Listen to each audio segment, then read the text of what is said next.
Welcome to my YouTube channel Literature and Life. दोस्तों, आप सबका मेरे यूट्यूब चैनल लिटरेचर और लाइफ पर स्वागत है। आज इस वीडियो में मैं आपके लिए लेके आया हूँ एल्डस हक्सले द्वारा लिखा गया लेसन J.C. बोस का डिटेल्ड समरी एंड एनालिसिस। इससे पहले कि हम लोग अपने मेन टॉपिक की तरफ आगे बढ़े, थोड़ा सा हम लोग एल्डस हक्सले के बारे में जान लें। Aldous Huxley is suppose to be one of the most important writers of the 20th century. 20वीं शताब्दी के बहुत इम्पॉर्टेंट और फेमस राइटर्स में से एक माने जाते हैं Aldous Huxley. He started his literary career as a poet. उन्होंने अपना literary career basically as a poet start किया था, but he is betterly known for his novels and essays. But उनको ज़्यादातर उनके नावल्स और एसेज के लिए ज़्यादा जाना जाता है। By temperament he was against war and violence. Basically वो नफ़रत और लड़ाई और जंग के अगेंस्ट थे, हिंसा के अगेंस्ट थे। That's why he left England in 1937 and settled in America. यही कारण है कि उन्होंने इंग्लैंड को 1937 में छोड़ दिया और अमेरिका में सेटल हो गए। As a novelist he was less interested in the story of art of narration. Novelist के तौर पे उन्हें नरेशन की आर्ट में ज़्यादा रुचि नहीं थी। His major concern was to propagate his idea. उसका मुख्य कोशिश ये होती थी कि वो अपने विचारों को प्रमोट कर सके। Brave New World, Time Must Have a Stop, Island और हक्सले सिग्निफिकेंट, ये कुछ उनके मुख्य नावल्स हैं। Along with the novels Huxley wrote number of essays. Novels के साथ साथ उन्होंने कई ऐसेज भी लिखे हैं। The essay form provided Huxley a room to express his view, his anxieties and his concerns freshly. Essay ने उसको एक ऐसा माध्यम प्रोवाइड किया जिससे कि वो नए ढंग से अपने विचारों को, अपने एंजाइटीज़ को एक बेहतर और फ्री ढंग से हमारे सामने पेश कर सकते थे। That is why his essays are highly personal and free contemplations over life. यही कारण है कि ज़्यादातर उनके ऐसे जो हैं वो पर्सनल माने गए हैं। Along the Road, the Olive Tree and सेंड Means are his some of the important essay collections. ये उनके एसेस की कुछ कलेक्शंस हैं इंपॉर्टेंट एसेस की। Huxley travelled widely and gave account of the places visited. वो काफ़ी घूमे हैं अपनी पूरी ज़िंदगी के दौरान और उस समय के सभी चीज़ों को उन्होंने एक ट्रैवलॉग जिसका नाम टेस्टिंग पायलट है, उस नाम के अंडर अपने सभी ट्रैवलिंग एक्सपीरियंसेस को उन्होंने बयान किया है। Jesting Pilate is an outcome of his visit to different places. Huxley was all the time in search of an utopian city. वो हमेशा काल्पनिक सपनों की दुनिया की खोज में रहते थे। His zeal is well reflected through literary work. उनकी जुनून, उनका पैशन टू राइट जो है वो उनके रचनात्मक तरीक़ों से या उनकी रचनाओं से भली भांति उजागर होता है। Huxley's quest for the welfare society makes him the outstanding humanist of our time. उसकी कोशिश ये थी कि दुनिया का, संपूर्ण दुनिया का विकास हो सके, इसीलिए उसको एक आउटस्टैंडिंग ह्यूमनिस्ट भी हमारे समय का माना जाता है।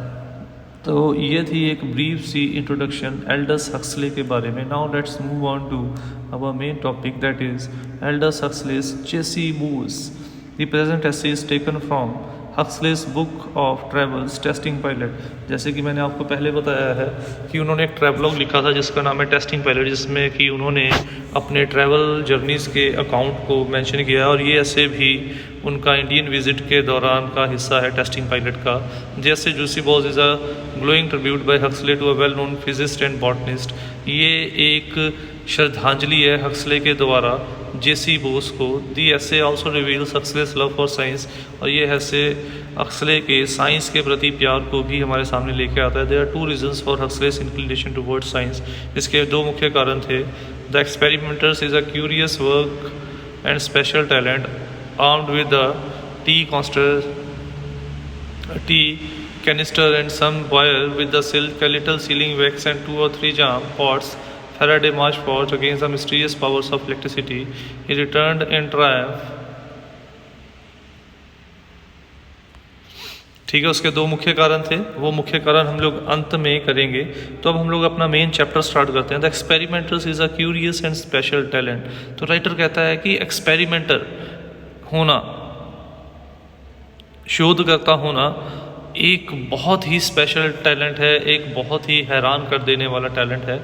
आर्म्ड विद, सशक्त होना, with a tea canister and some wire with silk, a little sealing wax and 2 or 3 jam pots. Faraday marched forward against the mysterious powers of electricity. इसी तरीके से कुछ साधारण सी चीज़ें जैसे tea canister, wire, silk, sealing wax, इन कुछ सिंपल सी चीज़ों के साथ फैराडे ने, जो कि एक शोधकर्ता थे, उन्होंने बिजली की रहस्यमयी ताकतों को हमारे सामने उजागर किया. He return in triumph with their capture secret, और अंत में उसने अपने उस शोध में कामयाबी हासिल की और हमारे सामने इलेक्ट्रिसिटी की खोज कर दी. It was just a question of suitably juxtaposing the wax, the glass jars and the wire. सिर्फ इतना था कि सभी चीज़ों का एक बैलेंस्ड मिश्रण करना था, तभी उन्होंने उस चीज़ को खोजना था. बट इसी चीज़ को किस तरीके से करना है, किस क्यूरोसिटी से करना है, किस मात्रा में करना है, उसी स्पेशल टैलेंट को हम लोग साइंटिस्ट कह देते हैं, खोजकर्ता, शोधकर्ता कह देते हैं. The mysterious powers couldn't help surrendering. वो कहता है कि वो रहस्यमयी पावर्स को हम लोग सरेंडर नहीं कर वो रहस्यमयी पावर फैराडे की विल पावर के आगे अंत में उनको सरेंडर होना पड़ा. So simple if you happen to be a Faraday. और अगर बात करें तो ये बड़ी सिंपल सी बात है, बट अगर हम लोग इसे एनालाइज करें तो ये सिंपल सी बात नहीं है. ये ईयर्स ऑफ हार्ड वर्क था जिसने कि उसको ये फ्रूट प्रोवाइड किया था. तो ये कहना गलत नहीं होगा. राइटर के मुताबिक साइंटिस्ट जो हैं, they hold a special talent in their themselves to discover new inventions. And if you happen to be sir J.C. Bose, it would be so simple with a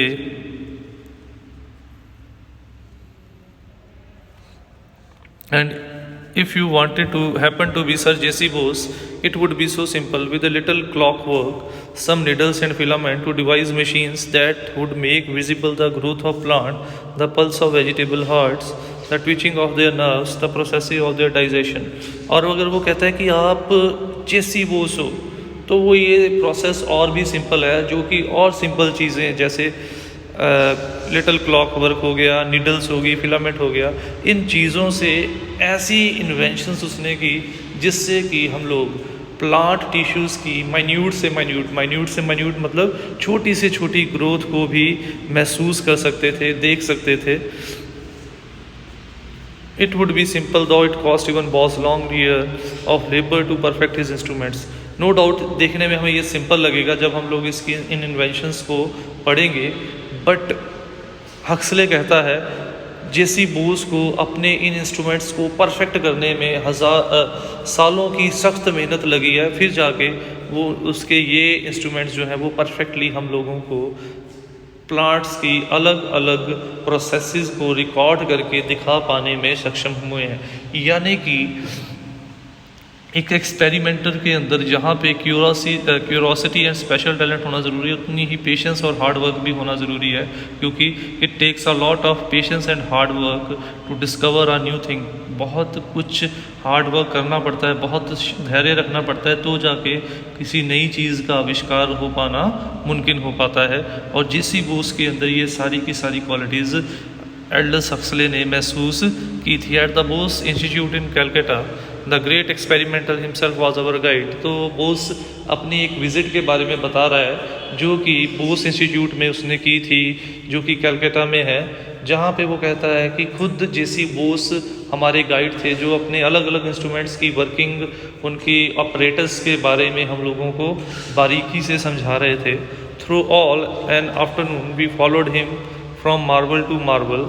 वो कहता है कि पूरी शाम हम लोग उसके स्टेप बाय स्टेप उसको फॉलो करते रहे, ardently and with an enthusiasm, with a copiousness of ideas that were almost too much for his powers of expression, and left him impatiently stammering with the effort to elucidate methods, appraise results, unfold implications. He expounded them one by one.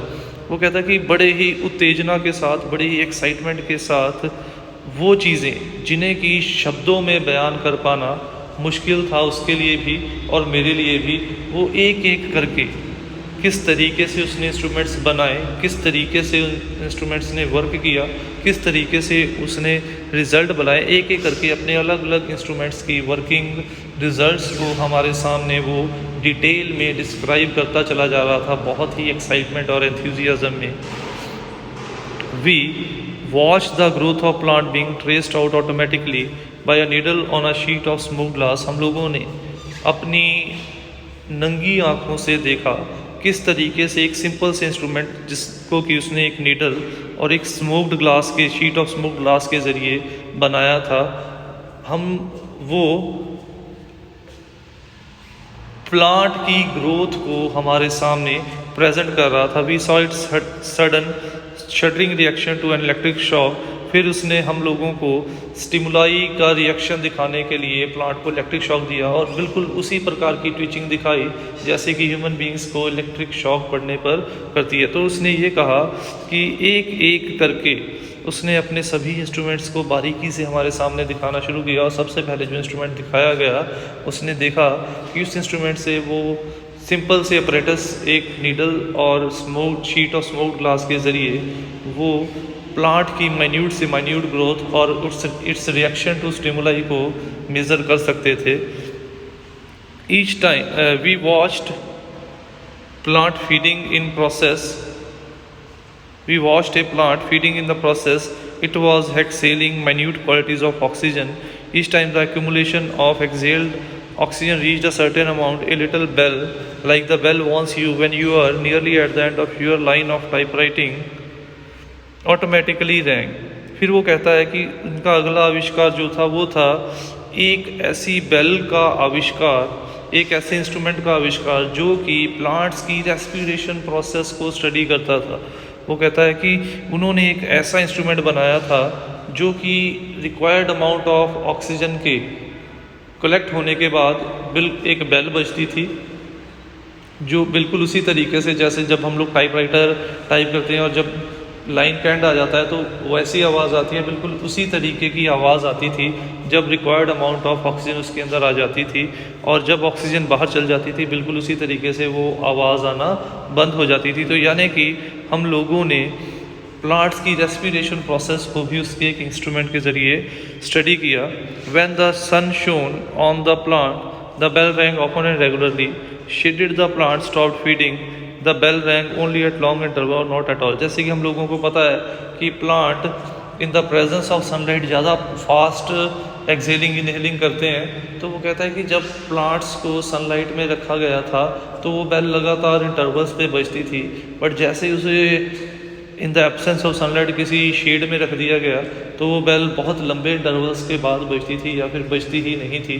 तो इस तरीके से हम लोगों ने बारीकी से plant की रेस्पिरेशन प्रोसेस को मेज़र भी किया और स्टडी भी किया। तो ये था उसकी दूसरी invention. A drop of stimulant added to the water in which the plant was standing set the bell wildly ringing as though some record breaking typist were at the machine।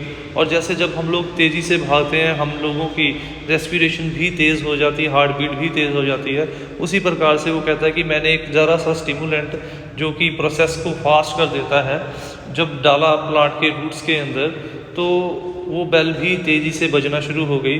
जिस तरीके से ऐसा लग रहा था कि कोई बहुत तेज़ी से टाइप राइटिंग कर रहा हो, यानी कि जैसे हम लोगों का स्टिमुलेंट ऐड करने पर हमारी प्रोसेसेस फास्ट हो जाती हैं, उसी प्रकार से प्लांट के अंदर भी स्टिमुलाई के लिए रिएक्शन बिल्कुल सिमिलर था। Near it for the plant was feeding out of the door stood a large tree. Sir JC Bose told us that it had been brought to the garden from a distance. Transplanting is generally fatal to a full grown tree, it dies of shock.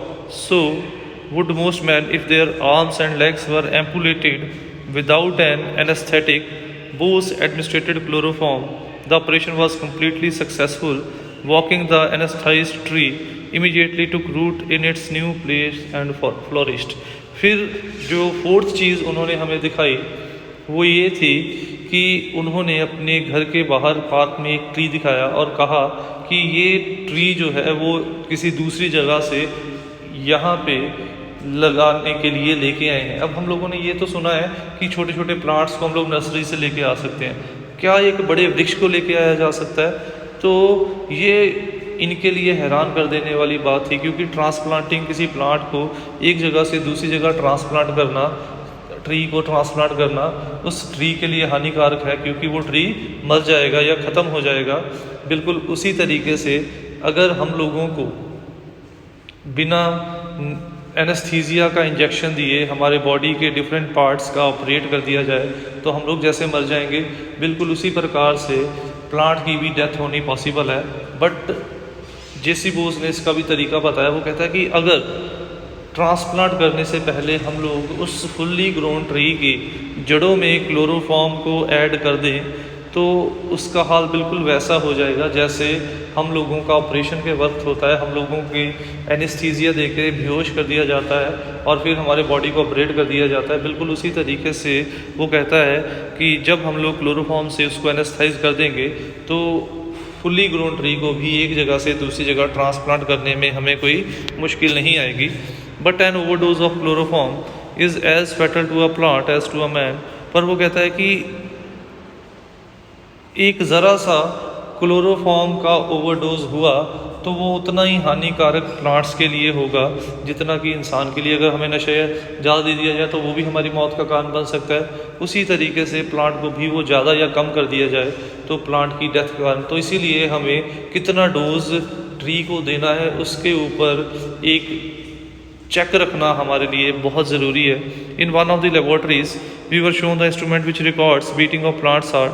फिर हम लोगों को अगला instrument जो दिखाया गया वो था प्लांट की हार्ट बीट को स्टडी करने वाला। जैसे हमारी ईसीजी की जाती है बिल्कुल उसी तरीके का कुछ इंस्ट्रूमेंट था by a system of levers. इसमें कुछ सिस्टम ऑफ लीवर्स थे similar in principle to that which the self recording barometer, जैसे बैरोमीटर होते हैं उसके, has made us familiar but enormously more delicate and sensitive. But बहुत ही डेलिकेट और सेंसिटिव था।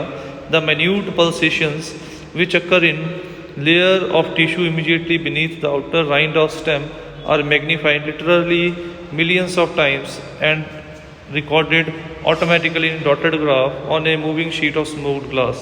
तो वो कह रहे हैं कि और इस इंस्ट्रूमेंट के ज़रिए प्लांट की छोटी सी छोटी रिएक्शन को एक स्मोक्ड ग्लास के ऊपर ग्राफ की फॉर्म में हम लोग प्रेजेंट होता हुआ देख सकते हैं। जैसे इंसान की ईसीजी की डिस्क्रिप्शन होती है।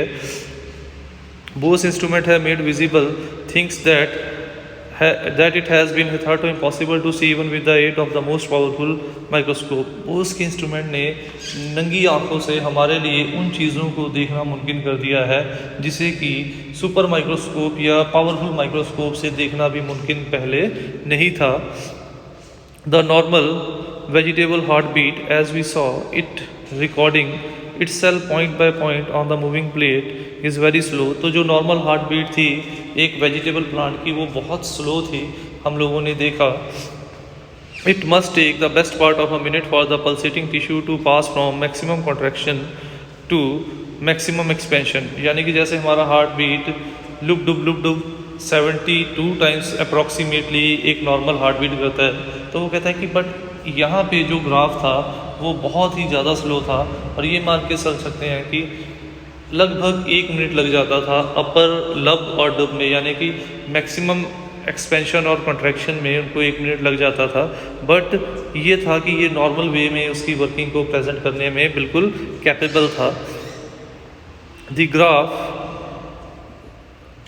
The stimulant, but a grain of caffeine or camphor affects the plant heart in exactly same way it affects the heart of an animal।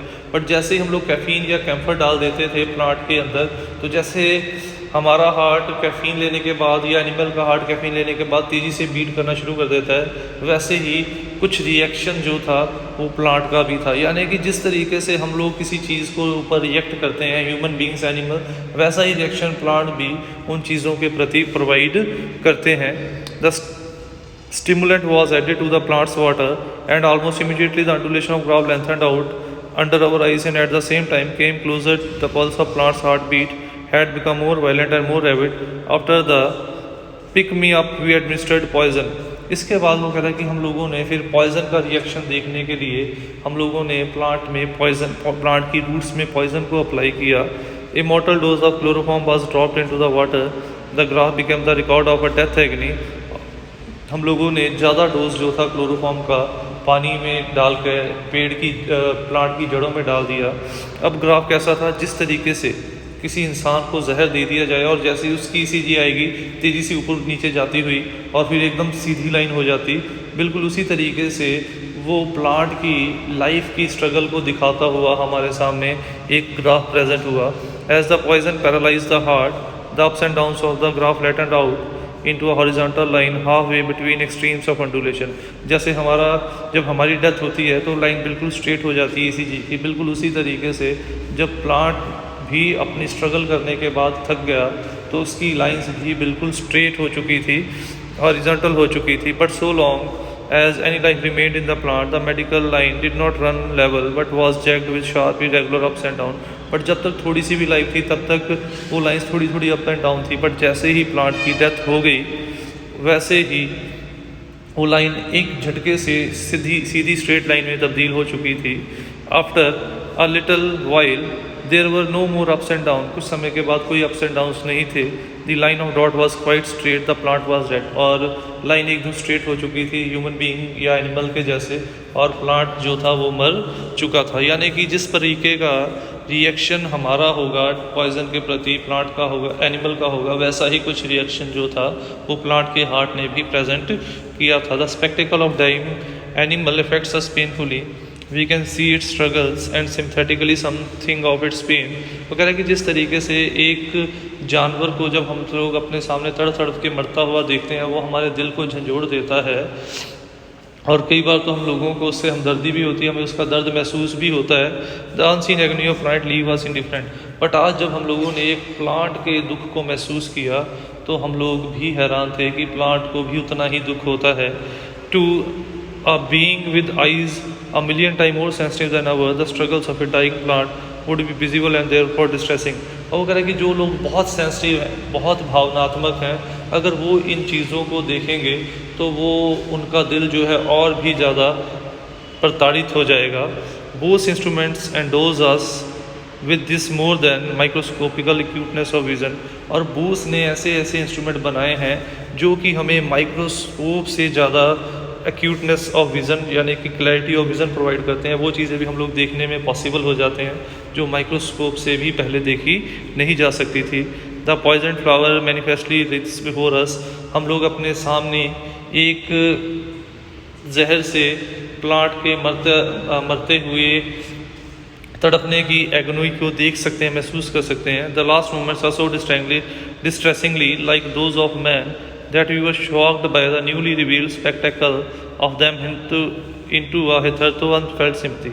और जिस तरीके से हम लोगों उस प्लांट के आखिरी पलों को हम लोगों ने रिकॉर्ड किया वो बिल्कुल उसी प्रकार से था जिस प्रकार से एक इंसान को जब जहर दे दिया जाए उसके आखिरी पलों के टाइम वो दुख दर्द महसूस करेगा, उसका दिल तड़पेगा, वो उसकी बॉडी पार्ट तड़पेंगे। बिल्कुल उसी प्रकार प्लांट ने भी वही रिएक्शन प्रोवाइड किया। Sensitive souls who may visit to the slaughterhouse has converted to a vegetarianism will be well advised if they do not want to have their menu still further reduced to keep clear of the Bose Institute।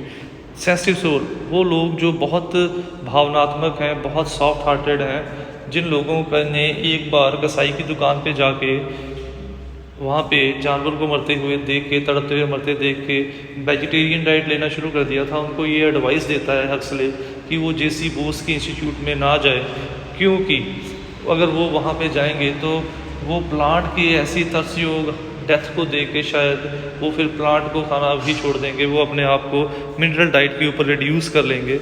After watching the murder of a plant they will probably want to confine themself to a strictly mineral diet, but the new self denial would be as vain as the old. The ostrich, the sword swallower, the glass-eating fakir are cannibalistic as a frequenter of chop houses take life fatally do the vegetarians. Both study researches on metal researches which show that metal response to stimuli are subject to fatigue and react to poison very much like living vegetable and animal organisms do have deprived the conscientious practitioners of ahimsa of their last hope। और जो लोग अपने आप को अहिंसावादी मानते हैं, बोस के experiment ने ये शो किया कि even non living things, inanimate things, metal जैसी चीज़ें भी लाइफ के अंदर भी लाइफ होती हैं, वो भी बिल्कुल उसी तरीके का रिएक्शन देती हैं जब उनको स्टिमुलाई दिया जाए, जब उनको किसी पॉइजन कर दिया जाए। तो इस तरीके से उनकी आखिरी उम्मीद की वो लोग किसी चीज़ को नुकसान नहीं पहुंचाते। अगर वो बोस के एक्सपेरिमेंट्स को स्टडी करेंगे तो उनकी वो उम्मीद भी टूट जाएगी। They must be cannibals for simple reason that everything including the inanimate is life. तो बोस के एक्सपेरिमेंट ये प्रूव करते हैं कि इनएनिमेट थिंग्स के अंदर भी लाइफ एग्जिस्ट करती है। तो हम लोग देख सकते हैं कि बोस ने अपने एक्सपेरिमेंट्स के ज़रिए प्लांट्स की उन माइन्यूट से माइन्यूट ग्रोथ को भी हमारे लिए, उन प्रोसेसेस को भी हमारे लिए एनालाइज करना पॉसिबल कर दिया जो पहले हम लोगों के लिए मुमकिन नहीं था नेक्ड आई के साथ भी।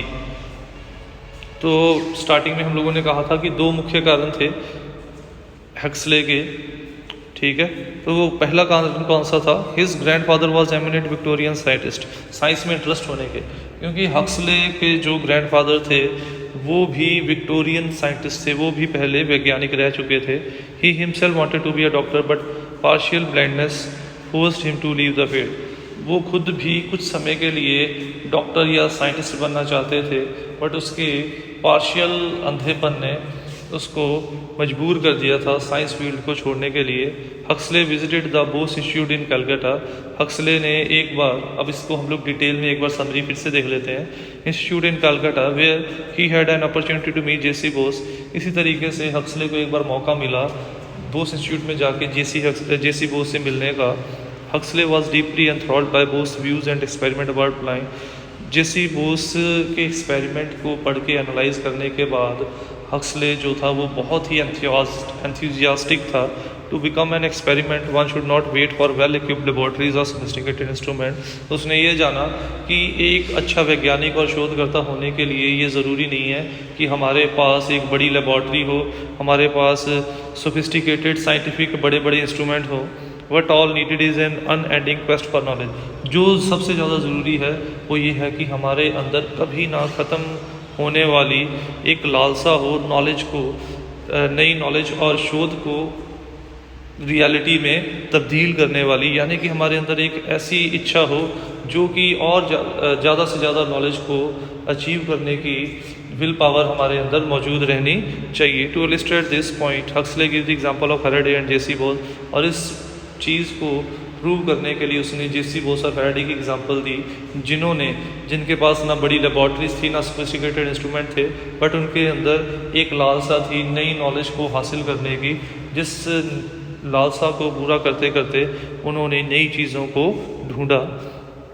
Faraday, who was in search of mysterious powers of electricity, experimented with meager instruments such as tea vessel, jam, pots, wire, wax and silk। जैसे कि फैराडे की एग्जांपल दी गई है जिसने कि इलेक्ट्रिसिटी की खोज की और उसके पास कोई बड़े साइंटिफिक हाई प्रोफाइल इंस्ट्रूमेंट नहीं थे। उसने सिंपल सी चीज़ें टी का वेसल, जैम, पॉट्स, वायर, इन चीज़ों के साथ इलेक्ट्रिसिटी जैसी चीज़ की खोज की थी। Bose experimentation was more simple than Faraday based on futile things such as little clock work, some needle and filament. और बोस के जो एक्सपेरिमेंट थे वो तो फैराडे से भी ज़्यादा सिंपल चीज़ों से किए गए थे, जिसमें लिटिल क्लॉक वर्क था, बाकी कुछ नीडल और फिलामेंट्स के ज़रिए उसने अपने एक्सपेरिमेंट्स या इंस्ट्रूमेंट्स को इन्वेंट किया। But Bose new instrument disclose the mysterious powers of mysteries in plants life. It proved that any plant is lively as any living thing. But उसके इन एक्सपेरिमेंट्स ने हमारे सामने प्लांट्स की रहस्यमयी प्रोसेसेस को लाके एक्सप्लेन कर दिया और ये भी हम लोगों को बता दिया कि प्लांट भी उतने ही लिविंग हैं जितने कि पृथ्वी पे रहने वाले और क्रिएचर्स हैं। In the rest of the essay Huxley explains Bose's observations about liveliness of plant. He was the following experiment made by Bose. बाकी के हिस्से में वो एक एक करके उसके बोस के द्वारा किए गए एक्सपेरिमेंट या इंस्ट्रूमेंट्स को एक्सप्लेन करता है। सबसे पहले जो उसने एक्सपेरिमेंट देखा था या इंस्ट्रूमेंट देखा था वो किस चीज़ को मेज़र करता था? Growth of a plant being traced automatically bye a needle on a sheet of smoke glass.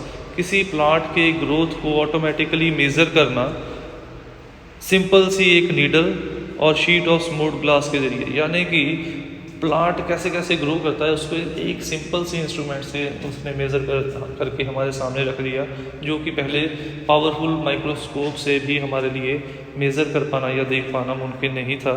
Shuttering reaction of a plant to electric shock. फिर उसने दूसरी जो चीज़ जो एक्सपेरिमेंट पढ़ा वो था इलेक्ट्रिक शॉक के प्रति किस तरीके का रिएक्शन एक प्लांट देता है, बिल्कुल वैसा ही था जैसे कि हम इंसान एक इलेक्ट्रिक शॉक के प्रति देते हैं। जैसे हम लोग झटके से हाथ पीछे कर लेते हैं, हमारी नर्व्स में ट्विचिंग हो जाती है, उसी प्रकार का रिएक्शन प्लांट ने भी दिया था। तीसरा था feeding of a plant, respiration की प्रोसेस थी प्लांट की।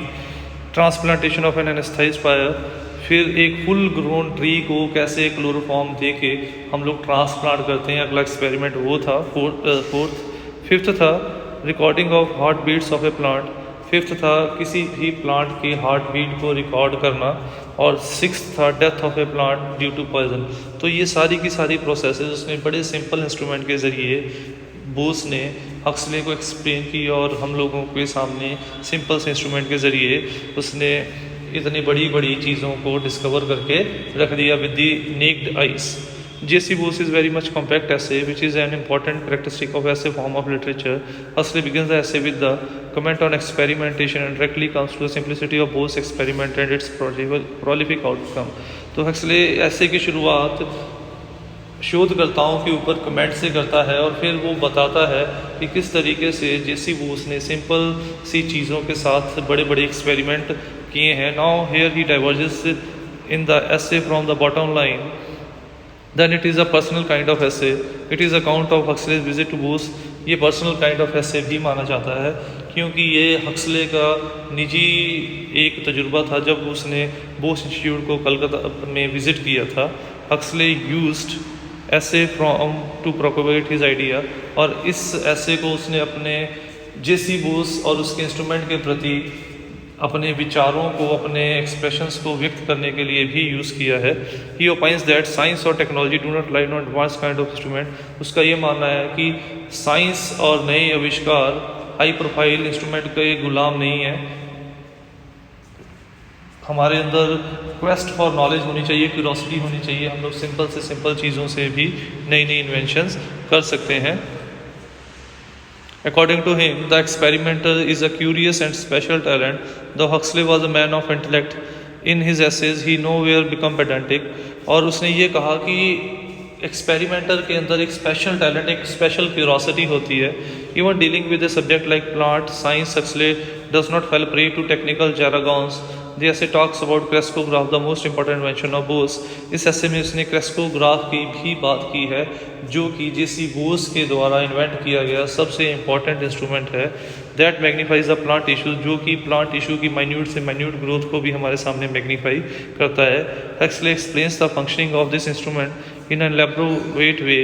He takes care not to mention the technical word. Huxley's style makes it ऐसे readable, और उसने बड़ी बारीकी से उसने हर एक इंस्ट्रूमेंट की वर्किंग को हमारे सामने रखा है और ऐसे में उसने ये भी ध्यान रखा है कि वो चीज़ों को सिंपल और रीडेबल फॉर्म में लिखे जो कि हम लोगों को आसानी से अंडरस्टैंड हो जाएं।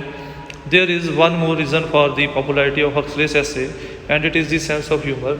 Huxley के essay की पॉपुलैरिटी की सबसे बड़ी कारण ये है कि उसके अंदर सेंस ऑफ ह्यूमर बहुत है। Through the present essay discusses a serious subject of plant life. No doubt इस ऐसे में तो उसने एक सीरियस सब्जेक्ट लिया है जिसमें कि प्लांट लाइफ और प्लांट की डिफरेंट एक्टिविटीज़ को मेजर किया गया है। Huxley makes it appealing with his sense of humour. For instance, to observe the exhaling of a plant, Bose had used the bell that rings at regular interval. जैसे कि उसने humour कैसे present किया इस ऐसे में भी, जैसे रेस्पिरेशन प्रोसेस को स्टडी करने के लिए वो बताता है कि बोस ने बेल का इस्तेमाल किया है। Huxley compares this bell to a bell of typewriter, और ह्यूमर व्यक्त करने के लिए हक्सले ने इस बेल को टाइपराइटर की बेल के साथ कंपेयर किया है, जो बेल तब बजती है जब टाइपराइटर के पेज का एंड आ जाता है। Huxley compares this to a record breaking type when a drop of stimulant was added to the water the bell started to tinkle wildly। इसी प्रकार से ह्यूमर तब भी प्रेजेंट करता है जब स्टिमुलाई के प्रति रिएक्शन दिखाया जाता है, और वो कहता है कि जब एक स्टिमुलाई को पानी के साथ मिला के प्लांट की रूट्स में अप्लाई किया जाता है। Huxley compares this to a record breaking typist, और वो कहता है कि पहले इतनी तेज़ी से बजती है जैसे कोई बहुत ही एक्सपर्ट टाइपिस्ट बड़ी तेज़ी से टाइपिंग कर रहा होता है। Huxley was moved by observing A murder of plant. Huxley बहुत अंदर से झंझट जाता है जब वो प्लांट की डेथ को ऑब्जर्व करता है। Here he comments that the people who have become vegetarian after visiting slaughterhouse should not visit the Bose Institute because after watching the terrible phenomena death of plant, they are likely to reduce their menu still further। और यहाँ भी उसके sensitive होने का भी प्रमाण मिलता है कि वो इतना ज़्यादा मूव हो जाता है प्लांट की डेथ देखकर वो ये वार्न देता है उन लोगों को, अपने जैसे सेंसिटिव लोगों को, कि जो लोगों ने नॉन वेजिटेरियन डाइट इसलिए छोड़ी थी कि उन्होंने स्लॉटर हाउस में एक एनिमल की डेथ होते हुए देखी थी। और वो कहता है कि वो लोग अब बोस की इंस्टीट्यूट में ना कहीं आ जाएं, क्योंकि अगर वो प्लांट की डेथ को देखेंगे तो वो शायद अपने मेन्यू को और ज़्यादा कम कर लेंगे और स्ट्रिक्टली मिनरल डाइट के ऊपर ही चले जाएंगे। The subjectivity, brevity, sense of humour and simplicity language are prominent feature of Huxley as an essay. तो इस ऐसे में हम लोग देख सकते हैं सिंपल तरीके से, सेंस ऑफ ह्यूमर से, सब्जेक्टिविटी से उसने बड़े ही सिंपल तरीके से बोस और उसके एक्सपेरिमेंट्स को हमारे सामने एक डिटेल्ड वे में प्रेजेंट किया है। तो ये थी हमारी आज की वीडियो, जहाँ पे आज हम लोगों ने एल्डस हक्सले द्वारा लिखे गए प्रोज जेसी बोस को डिटेल में एनालाइज किया, जहाँ पे हम लोगों ने देखा कि जेसी बोस ने कैसे कैसे इंस्ट्रूमेंट बनाए सिंपल सी चीज़ों से। तो उम्मीद करता हूँ आपको वीडियो अच्छी लगी हो। वीडियो अच्छी लगी हो तो वीडियो को लाइक और कमेंट ज़रूर कीजिएगा, और ऐसी वीडियोस के लिए चैनल को सब्सक्राइब कीजिए। नई वीडियोस की अपडेट के लिए बेल आइकन पर क्लिक कीजिए। Thanks for watching the video. Don't forget to subscribe my channel, click on the bell icon to get the latest updates.